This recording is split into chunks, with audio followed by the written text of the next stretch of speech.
Tu as probablement passé ta vie à te tromper sur l'amour, sur les femmes, et pire encore, sur toi-même. La vérité, la vraie vérité, est dérangeante. Elle blesse ton ego avant de libérer ton âme. Si tu cherches des mots doux et des mensonges rassurants pour flatter ta fragilité, alors cette vidéo n'est pas pour toi. Tu peux partir maintenant et continuer de souffrir en silence.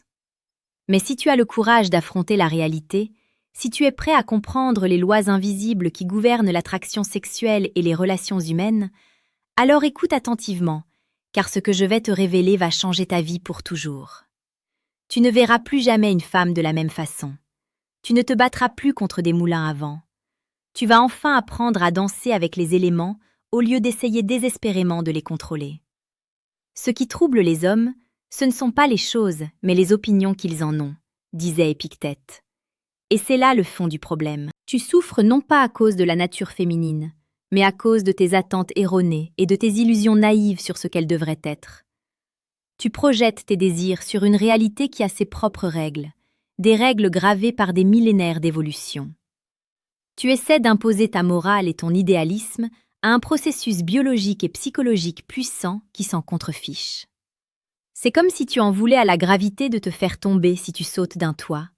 C'est inutile, stupide et autodestructeur. Juste avant d'aller plus loin et d'exposer ces mécanismes impitoyables, si tu sens déjà que ton monde vacille, c'est le moment de t'armer. Tu as besoin de repères solides pour naviguer dans cette réalité brutale. Clique sur le 3e lien dans la description de cette vidéo pour télécharger immédiatement le manuel sexuel du stoïcien impitoyable. Ce n'est pas de la théorie pornographique. C'est ta carte de navigation pour transformer l'énergie sexuelle en force brute, pour rester le maître de tes émotions lors des interactions les plus intenses, et pour ne plus jamais être l'esclave de tes pulsions ou de la validation d'une femme. La première grande vérité que tu dois assimiler est celle-ci. La nature féminine est intrinsèquement hypergame. C'est le concept le plus important à comprendre, le plus souvent mal interprété et le plus violemment rejeté par l'ego masculin blessé. L'hypergamie n'est pas de la cupidité, ce n'est pas de la vénalité, ce n'est pas de la méchanceté. C'est un mécanisme de survie génétique, une pulsion archaïque logée au plus profond du cerveau reptilien de chaque femme. C'est la nécessité évolutive de chercher le meilleur partenaire possible pour assurer la survie et le succès de sa progéniture. Et le meilleur partenaire est celui qui possède les meilleures ressources, le meilleur statut social et la meilleure génétique. C'est l'alpha de la tribu, le leader, le protecteur, le pourvoyeur. Tu penses qu'en 2024, avec l'indépendance financière des femmes, cela n'existe plus? Détrompe-toi. Les instincts de 50 000 ans d'évolution ne s'effacent pas en quelques décennies de féminisme moderne. Même la femme la plus éduquée, la plus riche, la plus puissante, cherchera consciemment ou non un homme qui lui est supérieur d'une manière ou d'une autre. Elle cherche quelqu'un qui la dépasse, qui l'inspire, qui la domine intellectuellement ou énergétiquement. Si elle a de l'argent, elle cherchera un homme avec encore plus de pouvoir ou un statut social plus élevé. Si elle a une forte personnalité, elle cherchera un homme avec une force intérieure capable de contenir la sienne. Voici un exemple concret que tu as probablement déjà vu, ou même vécu. Pense à ce couple. L'homme est gentil, serviable, toujours disponible. Il l'emmène dans de bons restaurants, lui fait des cadeaux, l'écoute pendant des heures raconter ses problèmes au travail. Il est le mec bien par excellence, le portrait craché de l'homme moderne, déconstruit et attentionné. Et pourtant, la femme semble s'ennuyer. Elle est distante, critique, parfois même méprisante. Puis un jour, elle le quitte pour un type qui est tout son opposé. Un homme arrogant, distant, passionné par ses propres projets, qui ne lui donne pas d'attention constante et qui ne cherche pas à lui plaire. Pourquoi? Parce que le premier homme n'inspirait aucun respect hypergame. Il n'était qu'un pourvoyeur de validation, un serviteur émotionnel. Le second homme, bien que moins gentil, incarne les traits de l'alpha. Confiance en soi, ambition, détachement émotionnel. Il représente un défi, une opportunité d'ascension, un frisson. La cruelle vérité est que l'amour d'une femme n'est pas inconditionnel. Il est lié à ta valeur en tant qu'homme sur le marché sexuel et social. Si ta valeur baisse, Si tu perds ton statut, ton ambition, ta force, son attirance pour toi s'effritera. Elle ne le fera pas par méchanceté, mais par instinct. Son cerveau lui signalera que le partenaire qu'elle a choisi n'est plus le meilleur pari pour son avenir et celui de sa lignée. C'est pourquoi les femmes sont les premières à demander le divorce lors de difficultés financières majeures. C'est pourquoi l'ennui et la stagnation d'un homme tuent le désir d'une femme. Tu ne peux pas te reposer sur tes lauriers. Tu dois constamment te bâtir, progresser, devenir une meilleure version de toi-même, non pas pour elle, mais pour toi, pour ton propre empire.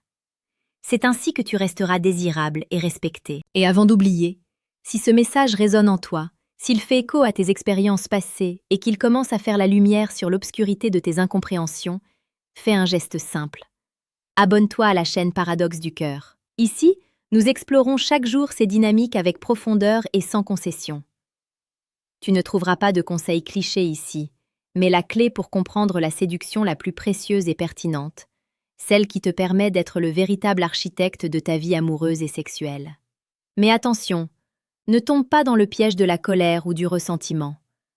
C'est l'erreur fatale des hommes qui découvrent cette vérité. Ils deviennent misogynes, ils pensent que toutes les femmes sont manipulatrices et superficielles. C'est faux.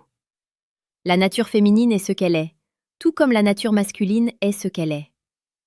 Est-ce que tu en veux à la femme d'être attirée par le pouvoir et la force? Non, tu comprends que c'est sa programmation biologique. Est-ce que tu en veux au lion de manger la gazelle?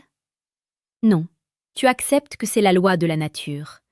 Ta tâche en tant qu'homme n'est pas de juger la nature féminine, mais de l'accepter, de la comprendre et de naviguer avec elle pour construire quelque chose de magnifique. Et c'est là que le stoïcisme entre en jeu. La véritable liberté n'est pas de changer le monde extérieur, mais de contrôler notre propre réaction à ce monde. Accepter l'hypergamie n'est pas une soumission, c'est une libération. Tu ne te bats plus contre un mur, tu comprends le terrain sur lequel tu joues. Tu sais que pour attirer une femme de haute valeur, tu dois être un homme de haute valeur. Et qu'est-ce qu'un homme de haute valeur aux yeux de la nature? Ce n'est pas juste un compte en banque bien rempli ou des abdominaux sculptés. C'est un homme qui a le contrôle de lui-même, qui a un but dans la vie, une mission qui le dépasse. C'est un homme qui est émotionnellement stable, qui ne s'effondre pas à la moindre critique ou au premier obstacle. C'est un homme qui respecte son propre temps et ses propres limites, et qui n'a pas besoin de la validation d'une femme pour se sentir exister. Il est temps pour toi de te reconnecter avec ton pouvoir intérieur. Tu as probablement été formaté pour être un homme soumis, un homme qui cherche à plaire, un homme qui s'excuse d'exister. Les films, la télévision, l'éducation t'ont menti. Ils t'ont fait croire que pour séduire une femme, il faut être un chevalier servant qui met la femme sur un piédestal. Mais ce que la femme désire secrètement, c'est un roi qui règne sur son propre royaume et qui lui offre la possibilité de l'accompagner. Elle ne veut pas être ton centre du monde. Elle veut être la cerise sur le gâteau d'une vie déjà bien remplie et passionnante. Pour approfondir cette transformation et t'armer de la bonne mentalité pour aborder cette nouvelle réalité, clique sur le deuxième lien dans la description et télécharge le manuel brutal du séducteur stoïque. Ce livre n'est pas un recueil de phrases d'accroche ou de techniques de manipulation bon marché.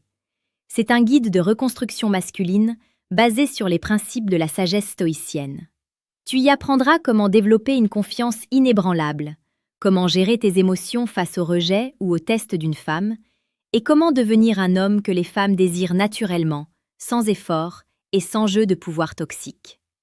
C'est le moment d'être brutalement honnête avec toi-même. Regarde ta vie.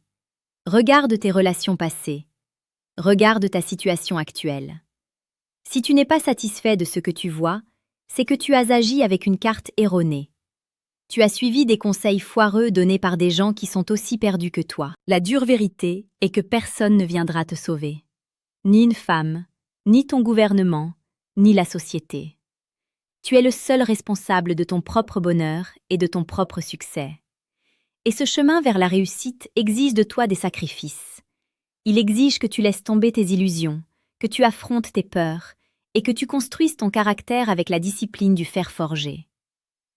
Sache que la nature féminine a aussi une polarité opposée. Autant elle cherche la force, autant elle peut être d'une cruauté dévastatrice envers la faiblesse. Si tu laisses une femme te contrôler, si tu abdiques ton pouvoir, si tu deviens dépendant d'elle pour ton bonheur émotionnel, elle te méprisera. Elle perdra tout respect pour toi, et avec le respect, l'attirance et l'amour s'envoleront. C'est inévitable. C'est comme si tu essayais de construire une maison sur du sable mouvant. Tu ne peux pas bâtir une relation saine et durable sur la faiblesse d'un homme. Les femmes testent les hommes. C'est un processus continu et inconscient. Elles te testent pour voir si tu es vraiment l'homme solide que tu prétends être. Elles testent tes limites, ta stabilité, ton engagement. Ces tests peuvent prendre 1000 formes, des provocations subtiles, des désaccords factices, des demandes irrationnelles, des comportements imprévisibles. Et comment réagis-tu à ces tests? Est-ce que tu te fâches? Est-ce que tu t'excuses? Est-ce que tu essaies de la raisonner? Si tu fais l'une de ces choses, tu as échoué. Tu as montré que tes émotions sont dictées par ses actions, que ton bien-être dépend de son approbation. La seule réponse valide à un test est l'indifférence calme, l'humour, le détachement émotionnel. Tu dois être comme le rocher que la vague frappe sans le faire vaciller. Tu l'écoutes, tu la regardes faire ses siennes, tu souris et tu continues ton chemin. Tu lui montres que son drame n'a aucun pouvoir sur toi. Et c'est à ce moment-là qu'elle commencera à te respecter vraiment. Mais n'oublie pas le plus important. La clé de la véritable séduction et d'une relation épanouissante n'est pas de manipuler la femme, mais de te construire toi-même. Un homme qui est profondément épanoui dans sa vie, qui aime son travail, qui a des passions, des objectifs, des amis, une communauté, cet homme-là dégage une énergie magnétique. Il n'a pas besoin d'une femme pour se sentir complet. Il a simplement envie de partager sa plénitude avec quelqu'un qui le mérite. C'est le paradoxe du cœur. C'est en te détachant du résultat, en cessant de chercher désespérément l'amour et l'approbation, que tu les attires naturellement. C'est en devenant l'homme que tu as toujours voulu être que tu attires la femme que tu as toujours voulu. Ne sois pas un homme de besoin, sois un homme d'abondance. Ne sois pas un homme qui supplie, sois un homme qui offre. Ne sois pas un homme qui craint la solitude, sois un homme qui la chérit comme un moment de construction et de ressourcement. C'est le message puissant du stoïcisme appliqué à la vie moderne. C'est la voie de la force, de la sagesse et de la liberté. Nous arrivons à la fin de cette vidéo. Tu as maintenant 2 choix devant toi. Tu peux oublier tout ce que je viens de te dire, refermer cette fenêtre et retourner à ton ancienne vie, à tes vieilles habitudes, à tes mêmes erreurs. C'est le choix de la facilité, le choix de la lâcheté. Mais tu sais au fond de toi où ce chemin te mène, au même sentiment d'impuissance, à la même frustration, à la même souffrance. Ou alors, tu peux choisir de faire face à la réalité. Tu peux choisir d'accepter cette vérité dérangeante comme une opportunité de croissance. Tu peux choisir de te lever, de relever le défi et de commencer dès aujourd'hui à te bâtir une vie digne d'un homme de valeur. Tu peux cliquer sur les liens en description pour t'armer de connaissances précieuses.